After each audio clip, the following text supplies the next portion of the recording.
Episode की शुरुआत में हम हमारी फीमेल लीड को देखते हैं जिसका नाम ओहारिन है और हम ये जान पाते हैं कि आज उसका 18 बर्थडे है। वो काफी खुश होती है क्योंकि आज वो अपनी 10 साल पुराने क्रश को प्रपोज करने वाली थी जिसका नाम सेओजिन था। वो जब सेओजिन को मिलने के लिए मैसेज करती है तो वो उसे फोटो स्टूडियो में सरप्राइज देने के लिए बुलाता है। अब जैसे ही ओहारिन वहाँ पर पहुंचकर स्टूडियो में एंटर करती है तो अपने लिए बर्थडे की डेकोरेशन देखकर काफी खुश होती है जो कि सेओजिन ने उसके लिए की थी। पर जैसे ही वो वहाँ पर एक कर्टन हटाकर देखती है तो सेओजिन ने अपने हाथ की नस काटकर आत्महत्या कर ली थी। ये देखकर वो शौक रह जाती है और फूट फूट कर रोने लगती है। पर ये सीन कुछ ज्यादा इमोशनल था। अब हमें 10 साल बाद का सीन दिखाया जाता है जहाँ पर ओहारिन एक एनिमल रेस्क्यू सेंटर में काम करती है और वो अपने सारा वक्त एनिमल्स को बचाने में लगाती थी और उसके कलीग्स भी उसके काम की काफी तारीफ करते थे। आज भी ओहारिन का बर्थडे था और उसके लिए हाइमेन जो कि सेओजिन की सिस्टर थी उसने उसके लिए केक भेजा था। इसलिए वो हाइमेन को इसके लिए कॉल करके थैंक्स बोलती है। ओहारिन यहाँ पर उससे पूछती है कि क्या आज वो सेओजिन से मिलने के लिए जाएगी तो वो उसे बता देती है कि हाँ आज वो उसी ग्रेव पर जाएगी क्योंकि आज उसकी 10वीं डेथ एनिवर्सरी है। तभी ओहारिन का कलीग आकर उसे बताता है कि उन्हें एक डॉग को रेस्क्यू करने के लिए जाना है और जब वो उस डॉग को रेस्क्यू करते हुए लोकेशन पर पहुंचती है तो देखती है कि ये तो उसका ही पुराना स्कूल था जिसमें वो और सेओजिन साथ में रहा करते थे। स्कूल को देखकर उसके कलीग्स भी बातें करने लगते हैं कि उन्हें तो अपने पहले प्यार की याद आने लगी है, जो सुनकर वो थोड़ी सी अपसेट हो जाती है और यहाँ उसके स्कूल से जुड़ी हुई पुरानी मेमोरीज फिर से ताज़ा हो जाती है। ओहारिन जब डॉग को ढूंढने के लिए अंदर जाती है तो उसे सेओजिन की बातें याद आने लगती है जिसमें वो दोनों एक कैमरा के लिए जगह गए थे क्योंकि ओहारिन को उससे फोटो क्लिक करानी थी पर सेओजिन उसे वो कैमरा नहीं दिखा रहा था। इस बात पर लाइन में खड़ा हुआ उनका एक दोस्त युनसोंग कहता है कि वो उसकी एक फोटो ले सकता है तो सेओजिन उसे चिढ़ाकर बोलता है कि वो किसी भी चीज की फोटो ले लेगा लेकिन उसकी नहीं। इस बात पर ओहारिन गुस्सा होती है और झगड़ा करने के लिए आगे बढ़ती है पर उसका पैर फिसल जाता है और वो गिरने ही वाली थी कि सेओजिन उसे संभाल लेता है जिस बीच उन दोनों का आई कांटेक्ट होता है और इस मोमेंट को देखकर उनके पीछे खड़ी हुई दोस्त उन्हें रोमांस करने के लिए चिढ़ाती है जहाँ ओहारिन इरिटेट होकर उसे कहती है कि सेओजिन जैसे लड़के के साथ वो कभी भी रोमांस करना पसंद नहीं करेगी। अब इस बात पर सेओजिन गुस्सा हो जाता है और दोनों फिर से झगड़ने लग जाते हैं। कुछ देर बाद ओहारिन को एक और फ्लैशबैक सीन याद आता है जिसमें वो अपनी फ्रेंड से पूछती है कि वो उसकी और सेओजिन के बारे में क्या सोचती है तो उसकी फ्रेंड बोलती है कि तुम दोनों एक दूसरे को काफी टाइम से जानते हो इसीलिए तुम्हें सेओजिन को प्रपोज कर देना चाहिए। पर ओहारिन का मानना था कि अगर उसने सेओजिन को प्रपोज किया तो वो उसे रिजेक्ट कर देगा और फिर उसे काफी इंसल्ट फील होगी। सीन अब प्रेजेंट में आता है जहाँ पर ओहारिन डॉग के पीछे भागते हुए उसी स्टूडियो की तरफ जाती है।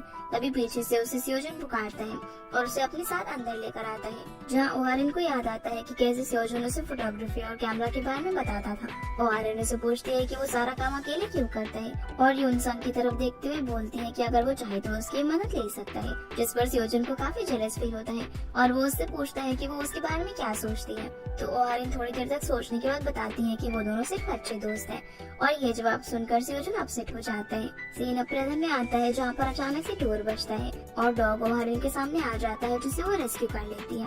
अब रात हो चुकी थी तो ओहारिन की स्कूल फ्रेंड्स ने उसके लिए बर्थडे पार्टी रखी हुई थी इसीलिए उसे उनसे मिलना था। इसलिए वो अपने कलीग्स को बाय लेकर वहाँ से चली जाती है जहाँ रास्ते में उसे एक फोटोशॉप दिखती है जो कि उसके हाई स्कूल टाइम की थी। वहाँ पर वो सेओजिन का पुराना कैमरा देखती है और वहाँ के ओनर से मिलकर वो कैमरा खरीदने के लिए कहती है। एक बार के लिए तो वो ओनर उसे मना कर देता है पर जब वो बताती है कि वो सेओजिन की दोस्त है तो ओनर उसे वो कैमरा दे देता है और कुछ फोटोज भी देता है। साथ ही साथ वो उसे एक कार्ड भी देता है जिसमें लिखा हुआ था कि हम पास्ट से सबक ले सकते हैं लेकिन उसमें जी नहीं सकते, जिसको पढ़ने के बाद ओहारिन वहाँ से जाने लगती है। तभी ओनर उसे कहने वाला था कि उसके लिए एक लेटर भी है पर इससे पहले वो वहाँ से बिना सुने ही चली जाती है तो ओनर अपने आप को कहता है कि अच्छा ही होगा अगर वो ये लेटर ना पढ़े क्योंकि उसे पढ़ने के बाद उसे सिर्फ रिग्रेट होगा। अब ओहारिन अपने स्कूल फ्रेंड्स के साथ पार्टी करती है जहाँ पर सभी लोग काफी खुश थे पर जब उसके दोस्त उससे पूछते हैं कि आज वो रेस्क्यू करने के लिए कहाँ गई थी तो वो उन लोगों के सामने हाई स्कूल की बातें करने लग जाती है जिससे सब थोड़े से इमोशनल हो जाते हैं और सेओजिन की आत्महत्या करने की वजह पूछते हैं जिस पर ओहारिन सारा ब्लेम अपने ऊपर ले लेती है और इस बात से अपसेट होती है। इसके बाद वो सबको पार्टी के लिए थैंक यू बोलकर वहाँ से जाने लगती है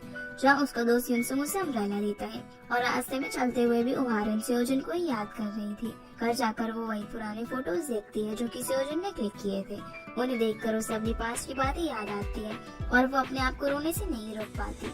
उसे सेओजन को एक लेटर मिलता है जिसमें उसने अपनी ओहारन के लिए सारी फीलिंग कन्फेस की हुई थी कि वो उसे बहुत पसंद करता है, जिसे देखकर ओहारन काफी रोती है और विश मांगती है कि बस वो एक बार फिर से सेओजन को देखना चाहती है। ओहारन अब उन यादों को बुलाने के लिए उनमें से एक फोटो को जला देती है जिसमें 16 मई 2011 लिखा हुआ था, और देखते ही देखते जब वो अपनी आंखें खोलती है तो देखती है कि वो टाइम ट्रैवल में 10 साल पीछे चली गई है। उसे तो यकीन ही नहीं हो रहा था कि ये सब कैसे हुआ। तभी उसे बाहर सेओजन दिखता है जिससे कि उसके मन में चल रही कंफ्यूजन एक बार के लिए दूर हो जाती है। और फ्लैशबैक में हम देखते हैं कि जिस दिन उसने वो फोटो क्लिक की थी उसके एक दिन पहले भी सेओजन और ओहारन का झगड़ा हुआ था, जहाँ युनसुंग ओहारन से कहता है कि वो उसके कैमरे से फोटो ले सकती है, जिस पर सेओजन फिर से जेलस हो जाता है और युनसुंग को भी उसे कैमरा देने के लिए मना करता है, पर वो तो उसे कैमरा देने के लिए तैयार था।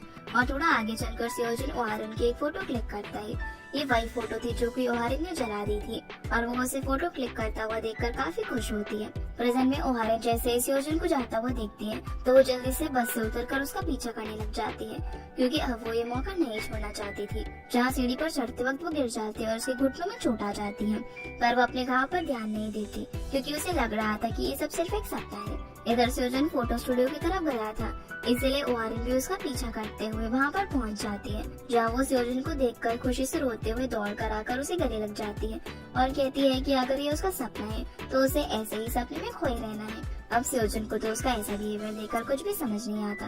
तभी उनके दोस्त वहाँ पर आ जाते हैं, जिसमें से 2 लोग कपल थे और दूसरा योंगसुन और उसकी सुजिंदो नाम की एक दोस्त, जो उससे पूछती है कि क्या ये दोनों डेट कर रहे हैं। जो सुनकर योंगसुन थोड़ा अपसेट हो जाता है, यानी कि शायद कहीं न कहीं वो ओहारन को पसंद करता था।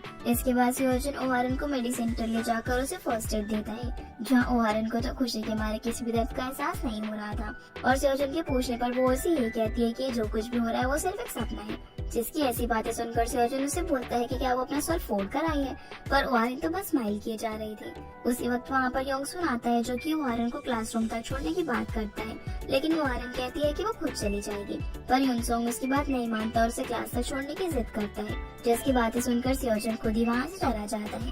पर जब ओहारन क्लास में होती है तब उसकी दोस्त उसकी चोट के बारे में पूछती है, पर ओहारन के लिए सेओजन के आगे एक घाव कुछ भी नहीं था, इसीलिए वो दौड़कर फिर से सेओजन की क्लास के बाहर जाती है, जहाँ वो उसे देखकर विंडो से अजीब एक्सप्रेशन बनाती है, जिसे इस तरह देखकर वो काफी एम्बैरेस फील करता है और अपना मुंह छिपा लेता है। और इससे पहले कि टीचर ओहारन को डांटने के लिए वो छुप जाती है। टीचर के जाने के बाद वो सेओजन की क्लास में जाती है और उसे लंच के लिए इनवाइट करती है, लेकिन वो किसी काम की वजह से मना कर देता है और वहाँ से जाने लगता है। ओहारन भी उसके पीछे जाती है और उसके मना करने पर भी उसकी बाइक को रोककर उसकी पीछे वाली सीट पर बैठ जाती है। फिर ये दोनों उसी फोटोशॉप पर पहुँचते हैं, जहाँ से ओहारन को सेओजन का कैमरा मिला था। यहाँ ओहारन उसे बोलती है कि वो ना उसका हर जगह पीछा करेगी, जिस पर सेओजन स्माइल करता है और वो दोनों अंदर जाते हैं। अब ओनर जब ओहारन को वहाँ पर देखता है तो कहता है कि तुम तो वही हो ना, पर ओहारन को उनकी बात समझ नहीं आती। यहाँ वो ओनर सेओजन को कुछ फोटोज का एनवेलप देता है और जब ओहारन सेओजन को फोटोज देखने की रिक्वेस्ट करती है तो वो उसे मना कर देता है। फिर जब सेओजन थोड़ा साइड में जाता है तब वो ओनर ओहारन को यहाँ पर देखकर काफी खुश होता है, लेकिन ओहारन को अब भी कुछ समझ में नहीं आ रहा था। इसी बीच ओहारन चुपके से वो एनवेलप खोल लेती है, जिसमें वो देखती है कि सारी उसी की फोटोज थी और सेओजन को आते हुए देखकर वो वापस से फोटोज एनवेलप में रख देती है। काम खत्म होने के बाद सेओजन फोटोज लेकर बाहर चला जाता है, जहाँ ओनर ओहारन को समझाता है कि वो पास के साथ कोई भी छेड़खानी नहीं करे वरना उसे काफी नुकसान हो सकता है। फिर बाहर जाकर ओहारन सेओजन का एक फोटो क्लिक करती है और साइकिल पर बैठ जाती है, जहाँ सेओजन उसे अपनी वेस्ट को टाइट से पकड़ने के लिए बोलते हैं और ये दोनों अब एक साइकिल राइड पर निकल जाते हैं, जहाँ ओहारन उसके साथ में काफी खुश थी और विश करती है कि वो कभी भी इस सपने से बाहर ना आए। पर तभी उसका सर घूमने लगता है और जब वो आँख खोलती है तो वो फिर से प्रेजेंट में पहुंच जाती है और फूट फूट कर रोने लगती है। अगले दिन जब ओहारन ऑफिस जाने के लिए रेडी हो रही थी तो उसे अपने पैर में वही घाव दिखता है और उसे याद आता है कि ये चोट तो उसे सपने में लगी थी, लेकिन ये घाव उसे असल में क्यों दिख रहा है। फिर ओहारन जल्दी से ऑफिस पहुंचती है, जहाँ रास्ते में उसे उसका दोस्त योंगसुन मिलता है, जो कि अब एक रिपोर्टर बन चुका था। वो उसे देखकर कहती है कि क्या हो किसी को डेट कर रहा है, तो योंगसुन कहता है कि वो ऐसा सवाल क्यों पूछ रही है। ओहारन जवाब देती है कि वो इतना वेल ड्रेस्ड और हैंडसम लग रहा है। ये सुनकर योंगसुन मुस्कुराने लगता है और कहता है कि आज उसका इंटरव्यू था। अब वो अपने घाव को देखकर योंगसुन से पूछती है कि क्या उसे इसके बारे में याद है, तो योंगसुन उसे बोलता है कि हाँ ये तो बहुत ही पुराना घाव है जो कि उसे स्कूल में गिर जाने की वजह से लगा था और सियोजन उसे मेरी सेंटर लेकर गया था। लेकिन यहाँ ओहारन के माइंड में कुछ और ही मेमोरीज आने लगती है। उसे यहाँ पर कुछ भी समझ नहीं आ रहा था और वो जल्दी से दौड़कर घर पर पहुँचती है और अपने फोन से सुजिंदो को कॉल लगाती है, जिसमें वो उसे उसकी नीज की चोट के बारे में पूछती है। सुजिंदो उसे बताती है कि हाँ, वो तो उसे हाई स्कूल में आई थी और सियोजन उसे मेडी सेंटर लेकर गया था और जब टीचर को वो दोनों क्लास में नहीं दिखे थे तो उसके लिए टीचर ने सुजिंदो को पनिश करते हैं। ये सब सुनने के बाद वो अपना फोन निकालती है जहाँ उसने सपने के अंदर सियोजन का फोटो क्लिक किया था और उसके फोन में वो फोटो भी मिल जाता है। जो सब देखकर वो समझ जाती है कि वो पास में जा सकती है और इस तरह से वो सियोजन की जान बचा पाएगी। इसके बाद वो यही सोचने लगती है कि आखिर वो पास में कैसे जाए। तभी उसे वही जलते हुए फोटो याद आता है और उसे लगता है कि पास में जाने के लिए उसके पास यही रास्ता है। इसके बाद वो फिर से एक फोटो को जलाती है और आंख बंद करती है। अब जैसे ही वो आंख खोलती है तो वो अपने आप को फिर से पास में पाती है और सियोजन को ढूंढने के लिए निकल जाती है जहाँ गार्डन में सियोजन फोटो क्लिक कर रहा था। तभी ओहारन उसके पास जाती है और उसे आत्महत्या करने के लिए मना करती है, पर सियोजन को उसकी बातें कुछ भी समझ नहीं आ रही थी कि आखिर वो क्या कहना चाह रही है। तो ओहारन उसे बोलती है कि चाहे कुछ भी हो जाए वो उसे मरता हुआ नहीं देख सकती, इसीलिए उसे हर वक्त अपना ख्याल रखना है। सियोजन मुस्कुराते हुए कहता है कि क्या वो डिटेक्टिव है जो हमेशा उस पर नजर रख रही है। तो ओहारन बोलती है कि उसे हंसना नहीं चाहिए क्योंकि वो उसके लिए काफी सीरियस है, जिस पर सियोजन बोलता है कि अगर वो हंसने वाली बात करेगी तो उसे हंसी तो आएगी ही ना।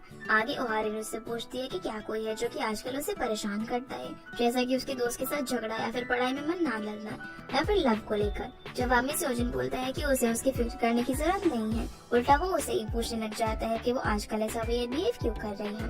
पर ओहारन पर उसकी बात का कोई भी फर्क नहीं पड़ता क्योंकि उसके लिए उसकी फर्स्ट प्रायोरिटी सियोजन की जान बचाना था। अगले सीन में जब सियोजन अपने फ्रेंड्स के साथ बास्केटबॉल खेल रहा था तो ओहारन भी सामने बेंच पर बैठकर उसे खेलते हुए देख रही थी और सोच रही थी कि आखिर सियोजन के मन में ऐसी क्या बात हो सकती है जिसकी वजह से वो परेशान हो रहा होगा। और जब ओहारन को सियोजन वहाँ पर बैठे हुए देखता है तो अपने फ्रेंड से कहता है कि जब से उसके घुटने पर चोट लगी है तब से वो अजीब बिहेव कर रही है। तो उसका दोस्त बोलता है कि शायद ना उसका दिमाग घुटने में होगा और ये दोनों हंसने लगते हैं। सियोजन फिर से खेलने लगता है और इधर ओहारन सुजिन का मैसेज पढ़ती है जिसमें सुजिन को लग रहा था कि ओहारन आजकल उसे इग्नोर कर रही है।